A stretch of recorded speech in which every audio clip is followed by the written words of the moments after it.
എൻ്റെ പേര് അയോണ. ഞാൻ വയനാട്ടിൽ നിന്ന് വരുന്നു. ഞാൻ 2024 മാർച്ച് 23-നാണ് ഉടമ്പടി എടുത്തത്. ഞാൻ ഉടമ്പടി എടുക്കാൻ കാരണം എന്ന് വെച്ചാൽ എനിക്ക് ജർമ്മനിക്ക് പോകാനായിട്ട് 1.5 വർഷമായിട്ട് കാത്തു നിൽക്കുമായിരുന്നു. എൻ്റെ ഹസ്ബൻഡ് ജർമ്മനിയിലാണ്. അപ്പോൾ സ്പൗസ് വിസയ്ക്കായിരുന്നു അപ്ലൈ ചെയ്തിരുന്നത്. പക്ഷേ എൻ്റെ ഹസ്ബൻഡ് സ്റ്റുഡൻറ്റ് വിസയിലാണ് പോയത്. അപ്പോൾ സ്റ്റുഡൻറ്റ് വിസ ആകുമ്പം 1 വർഷമെങ്കിലും സ്റ്റഡീസ് ബാക്ക് ഉണ്ടെങ്കിൽ മാത്രമേ നമുക്ക് സ്പൗസ് വിസയ്ക്ക് അപ്ലൈ ചെയ്യാൻ പറ്റുള്ളായിരുന്നു. അപ്പം ഞങ്ങൾ അപ്ലൈ ചെയ്യുന്ന സമയത്ത് ഞങ്ങൾക്ക് വീടുകളൊന്നും റെഡിയാവുന്നില്ല. അങ്ങനെ ഒരുപാട് ഇഷ്യൂസ് ഉണ്ടായിരുന്നു.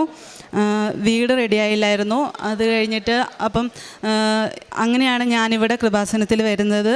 എന്നിട്ട് ഇവിടെ വന്ന് ഉടമ്പടി എടുത്തതിന് ശേഷം അന്ന് എന്നെ ഹസ്ബൻഡ് വിളിച്ചായിരുന്നു. പക്ഷേ അപ്പോൾ ഹസ്ബൻഡ് പറഞ്ഞു നമ്മുടെ കാര്യം ശരിയാവുമെന്ന് തോന്നുന്നില്ല എന്നൊക്കെ അങ്ങനെ ഒരുപാട് സങ്കടത്തോടെ പറഞ്ഞു. അപ്പം ഞാൻ ആ ഭാഗത്തിരുന്നിട്ടാണ് ഹസ്ബൻഡിന് മെസ്സേജിൽ റിപ്ലൈ കൊടുത്തു. ഇല്ല, ഞാൻ ഉടമ്പടി എടുത്തിട്ടുണ്ട്, എല്ലാം ശരിയാവും എന്നുള്ള രീതിക്ക് റിപ്ലൈ കൊടുത്തു. അത് കഴിഞ്ഞിട്ട് എൻ്റെ ഹസ്ബൻഡ് കൂടെ 2 ഫ്രണ്ട്സ് ഉണ്ടായിരുന്നു. അപ്പോൾ അവർ സ്പൗസ് വിസയ്ക്ക് അപ്ലൈ ചെയ്തിട്ടുണ്ട്. അവർക്ക് 1 വർഷമായിരുന്നു ബാക്കിയുണ്ടായിരുന്നു. പക്ഷേ ഞാൻ എന്നിട്ട് ഉടമ്പടി എടുത്തിട്ട് ഒരു ഡേറ്റ് ഇട്ട് പ്രാർത്ഥിക്കണം എന്ന് പറഞ്ഞിട്ടുള്ളത് കൊണ്ട് ഞാൻ മെയ് 28 എന്നുള്ളൊരു ഡേറ്റ് കൊടുത്തിട്ടുണ്ടായിരുന്നു. ഞാൻ പ്രാർത്ഥിക്കുന്ന രൂപത്തിൻ്റെ മുമ്പിൽ ഞാനത് സ്റ്റിക്ക് ചെയ്ത് വെച്ചിട്ടുണ്ടായിരുന്നു, മെയ് 28 എന്നുള്ളത്. എന്നിട്ട് അപ്പോഴാണ് എനിക്ക് മെയ് 28-ാം തീയതി വിസ ഇൻ്റർവ്യൂവിന് എന്നെ വിളിക്കുന്നത്. അപ്പോൾ അതിനു മുമ്പ് വരെ മെയ് 28 വരെ എനിക്കൊരു ഇതും ഇല്ലാത്തതുകൊണ്ട് ഞാൻ വിചാരിച്ചു എൻ്റെ കാര്യങ്ങൾ നടക്കാതെ വരുമോ എന്നുള്ളൊരു പേടിയുണ്ടായിരുന്നു.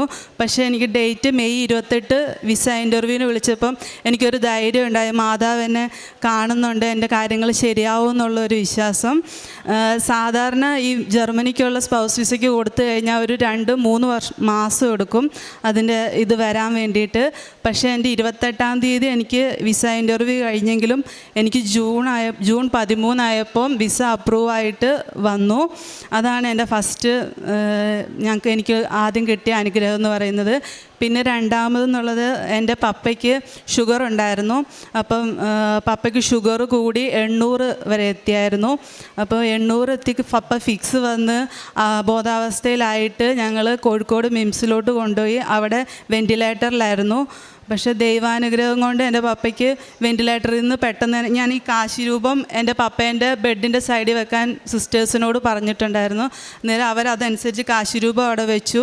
2 ദിവസം കഴിഞ്ഞപ്പോഴത്തേക്ക് എൻ്റെ പപ്പേനെ വെൻറ്റിലേറ്ററിൽ നിന്ന് റൂമിലോട്ട് മാറ്റി 5 ദിവസത്തിനുള്ളിൽ ഡിസ്ചാർജ് ആവുകയും ചെയ്തു. പിന്നെ ഉണ്ടായിരുന്നത് അതിനോടുകൂടി സാമ്പത്തികമായിട്ട് മിംസിൽ കൊണ്ടുപോകുമ്പോൾ ഒരുപാട് പൈസ ചിലവുണ്ടായിരുന്നു. ഞങ്ങൾ 3 പെൺപിള്ളേരായിരുന്നു. പക്ഷേ എന്തെന്നറിയില്ല, ഓരോ വഴിക്കായിട്ട് ഞങ്ങൾക്ക് പൈസകൾ റെഡിയായി വന്നു. പിന്നെ ഉണ്ടായിരുന്നത് പിന്നെയെന്ന് പറഞ്ഞാൽ എനിക്ക് ഭയങ്കര ടെൻഷനുള്ള ആളാണ്. അപ്പം ഞാൻ എന്നും കിടക്കുമ്പോൾ ഒരു 3 മണിയാകുമ്പം പേടിച്ചെഴുന്നേൽക്കും ടെൻഷൻ കാരണം. പക്ഷേ ഈ ഉടമ്പടി എടുത്തതിന് ശേഷം എൻ്റെ ജീവിതത്തിൽ എനിക്ക് ഈ 3 മാസവും ഭയങ്കരമായിട്ട് എന്നെ ആരോ സംരക്ഷിക്കുന്നുണ്ട്, എൻ്റെ കൂടെ ഒരാളുണ്ടെന്നുള്ളൊരു വിശ്വാസം ഉണ്ടായിരുന്നു. അപ്പോൾ ഇപ്പം എൻ്റെ ഉടമ്പടി ജൂൺ 23 ആയപ്പോഴത്തേക്കും കഴിഞ്ഞു. അപ്പോൾ ഇനി എനിക്ക് ഭയങ്കര ടെൻഷനായിരുന്നു. കാരണം ഞാനിനി എന്ത് ചെയ്യും, ഉടമ്പടി ഇല്ലാതെങ്കിലും എനിക്ക് ജീവിതത്തിൽ ടെൻഷൻസ് കൂടുമല്ലോ എന്നുള്ള രീതിയിലായിരുന്നു. എന്നിട്ട് ഞാൻ ഇന്ന് വന്ന് എൻ്റെ ഉടമ്പടി പുതുക്കി ഞാൻ അടുത്ത ബുധനാഴ്ച ജർമ്മനിക്ക് പോവുകയാണ്. അമ്മ മാതാവും തിരുക്കുമാരൻ തന്ന അനുഗ്രഹങ്ങൾക്ക് നന്ദി പറയുന്നു. പ്രേക്ഷിത പ്രവൃത്തികൾ എന്ന് പറഞ്ഞാൽ ഞങ്ങളുടെ അടുത്ത് അനാഥാലയങ്ങളുണ്ട്. അനാഥാലയത്തിൽ പോയി ഞാൻ ഫുഡ് കൊടുത്തിരുന്നു. പിന്നെ എന്തായിരുന്നു, എൻ്റെ വിസേൻ്റെ തലേ ദിവസമാണ് ശരിക്കും പറഞ്ഞാൽ ഞാൻ കാരുണ്യ പ്രവൃത്തി എന്ന രീതിയിൽ അവിടെ പോയി അമ്മമാരെ കുളിപ്പിക്കുകയും അവർ റൂം വൃത്തിയാക്കുകയും ഒക്കെ ചെയ്തിരുന്നു. അതിൻ്റെ പിറ്റേ ദിവസം എനിക്ക് എൻ്റെ വിസ സ്റ്റാമ്പ് ചെയ്ത് വന്നു.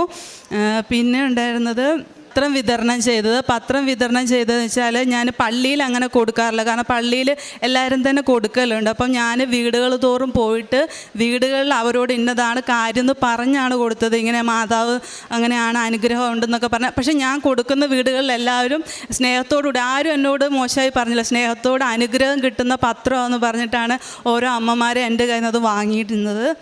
ഏറ്റവും ശ്രദ്ധേയമായിട്ടുള്ളൊരു കാര്യമാണ് സമയച്ചുരുക്കം എന്ന് പറയുന്നത്. നമ്മളൊരു പക്ഷേ വർഷങ്ങളായിട്ട് ആഗ്രഹിക്കുകയും നേടുവാനായിട്ട് ശ്രമിക്കുകയും ചെയ്യുന്ന കാര്യങ്ങൾ ഉടമ്പടി ജീവിതത്തിലേക്ക് കടന്നു വരുമ്പോൾ സമയച്ചുരുക്കത്തിൽ അത് സംഭവിക്കുന്നത് കാണുവാനായിട്ട് സാധിക്കും. അയോണ എന്ന ഈ സഹോദരിയുടെ ജീവിതത്തിലും നമ്മൾ കാണുന്നുണ്ട് നാളുകളായിട്ട് ശ്രമിക്കുന്ന വിസയുടെ പ്രോസസ്സിങ് ഉടമ്പടി എടുത്തതിന് ശേഷം എത്രയും വേഗം ഏതാനും ദിവസങ്ങൾക്കുള്ളിൽ സംഭവിച്ചു കിട്ടുന്നതായിട്ട് നമുക്ക് കാണുവാനായിട്ട് സാധിക്കുന്നുണ്ട്. അപ്പോൾ നമ്മൾ മനസ്സിലാക്കുക, ഉടമ്പടി എടുത്ത് പ്രാർത്ഥിക്കുമ്പോൾ നമ്മളുടെ ജീവിതം വിശുദ്ധിയോടുകൂടി വിശ്വസ്തയോടുകൂടി മുന്നോട്ട് കൊണ്ടുപോകുമ്പോൾ പരിശുദ്ധ അമ്മ സമയത്തിൻ്റെ മേൽ ആധിപത്യം കാണിക്കുകയും സമയം ചുരുക്കി തരുന്നതായിട്ട് നമുക്ക് കാണുവാനായിട്ട് സാധിക്കുകയും ചെയ്യുന്നു എന്നുള്ളതാണ്. ഉടമ്പടിയിൽ മറ്റൊരു പ്രത്യേകതയാണ് ഡേറ്റ് ഇട്ട് പ്രാർത്ഥിക്കുമ്പോൾ ആ കാര്യം ആ ഡേറ്റിനുള്ളിൽ സംഭവിച്ചു കിട്ടുന്നത്. ഈ സഹോദരി പറഞ്ഞു, മെയ് 28 മുമ്പായിട്ട് എനിക്കിത് സാധിച്ചു തരണമെന്ന് പരിശുദ്ധ അമ്മയോട് പറയുകയാണ്. മെയ് 28 വിസയുടെ ഇൻ്റർവ്യൂവിന് വേണ്ടിയിട്ട് ഈ സഹോദരിയെ വിളിക്കുകയാണ്. തുടർന്ന് എത്രയും വേഗം സമയച്ചുരുക്കത്തിൽ കാര്യങ്ങൾ സംഭവിച്ചു ലഭിക്കുന്നു. അതുപോലെ തന്നെ തൻ്റെ പപ്പയെ വെന്റിലേറ്ററിലാക്കിയിരുന്ന സമയത്ത് ഉടമ്പടി കാശ് രൂപം ബെഡിൽ വെച്ച് പപ്പയുടെ തലയുടെ അടിയിൽ വെച്ച് പ്രാർത്ഥിക്കുകയാണ്. ഈ സഹോദരി പറയുന്നത്, ഏതാനും ദിവസങ്ങൾക്കുള്ളിൽ ഈ സഹോദരിയുടെ പപ്പയുടെ അസുഖം ഭേദമാകുന്നു. 5 ദിവസത്തിനുള്ളിൽ ഹോസ്പിറ്റലിൽ നിന്ന് ഡിസ്ചാർജ് ആയിട്ട് വീട്ടിലേക്ക് മടങ്ങി വരുന്നു. പ്രിയമുള്ളവരെ, ഉടമ്പടി ജീവിതം സാക്ഷ്യത്തിൻ്റെ ജീവിതമാണ്. ഉടമ്പടി ജീവിതം വിശുദ്ധമായിട്ടുള്ളൊരു ജീവിതമാണ്. വിശുദ്ധമായത് വിശുദ്ധിയോടുകൂടി കൈകാര്യം ചെയ്യുമ്പോൾ നമ്മളും വിശുദ്ധരായിട്ട് മാറുന്നു എന്നുള്ളതാണ് ഈ സഹോദരിയുടെ ജീവിത സാക്ഷ്യത്തിൽ നിന്ന് നമുക്ക് വ്യക്തമാകുന്നത്. ഈ സഹോദരിയോടും കുടുംബത്തോടുമൊപ്പം നമുക്കും ദൈവപിതാവിന് നന്ദി അർപ്പിച്ചുകൊണ്ട് പരിശുദ്ധ അമ്മയ്ക്കും തിരുക്കുമാരന് നന്ദി പറഞ്ഞുകൊണ്ട് ഇരു കരങ്ങളും അടിച്ച് ദൈവത്തെ മഹത്വപ്പെടുത്താം. അത്യപൂർവ ദൈവാനുഭവങ്ങൾ ഇനി നിങ്ങൾക്കും സ്വന്തം. ഈ യൂട്യൂബ് ചാനൽ ഇതുവരെ സബ്സ്ക്രൈബ് ചെയ്തിട്ടില്ലെങ്കിൽ ഇപ്പോൾ തന്നെ സബ്സ്ക്രൈബ് ചെയ്യുക. ഈ വീഡിയോ ഇപ്പോൾ തന്നെ നിങ്ങളുടെ സുഹൃത്തുക്കൾക്ക് ഷെയർ ചെയ്തുകൊണ്ട് കർത്താവിൻ്റെ പ്രേക്ഷിതരാകുക.